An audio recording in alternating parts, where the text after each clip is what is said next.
Good morning and welcome. I am Dr. Peter Holmes, orthopedic surgeon and host of your program, Ask the Doctor. My guest this morning is Dr. James Jackson, and Dr. Jackson is a gastroenterologist.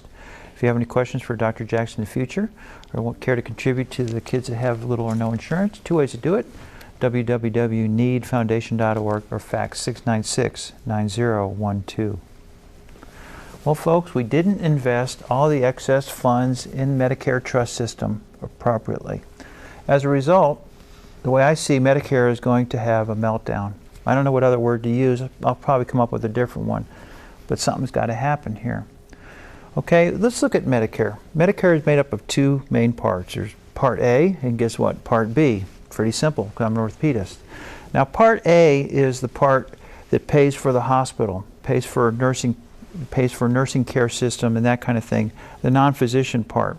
Now, Part A in Medicare is paid for by the Medicare payroll taxes that everybody pays into. Well, for years we paid an excess into this fund, and this money was spent in the general budget. And therefore, this year, 94% of the money used for the Part A will come from this trust fund, which is basically just an IOU, which is coming from tax money, and the other 6% is coming from tax money.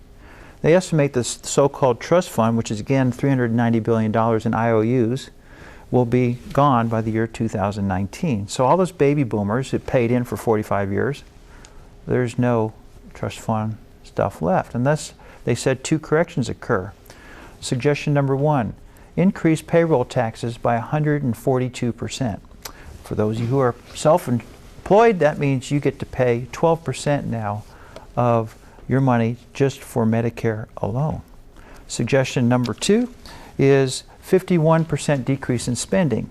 Well, that doesn't mean cutting fees. That means basically do half the total knees. So the two of you out there that need total knees, one of you gets it and the other one doesn't, so flip a coin.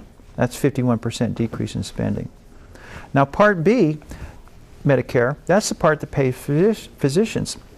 Now, that is paid for not by the Medicare Trust Fund, but is paid for out of tax money. Plain and simple, that's how it's designed. Well, this year, out of every $100 that the federal government receives in tax money, $10 is going to pay the Part B. By the year 2030, every $100 is paid into the federal government for tax money, $35 is going to pay Part B, which means a third of the money the government gets, which isn't going to work. Because again, we have the aging baby boomers increasing the demand. Every hip fracture done in 1990, there'll be 6 done in the year 2030. Didn't take a genius to figure out the money that they got on Medicare shouldn't have been saved in something that would grow with this aging population, but that didn't occur. So this 31% amount of the money they're taking out is in face of the fact they're going to cut physicians' fees by 40%. Now, they're already paying me 1967 rates for total hips. Subtract 40%, what does that mean? It means I'm not doing Medicare total hips. Folks, this is the meltdown. And it's all the result of one thing. The government treated your Medicare trust funds like Enron did with the investment for their employees. They didn't do anything. And as a result, you're melting down. These are my opinions. Any comments? Two ways to reach me. One way is through the foundation, which is www.needfoundation.org, or fax 696-9012 to ask the doctor.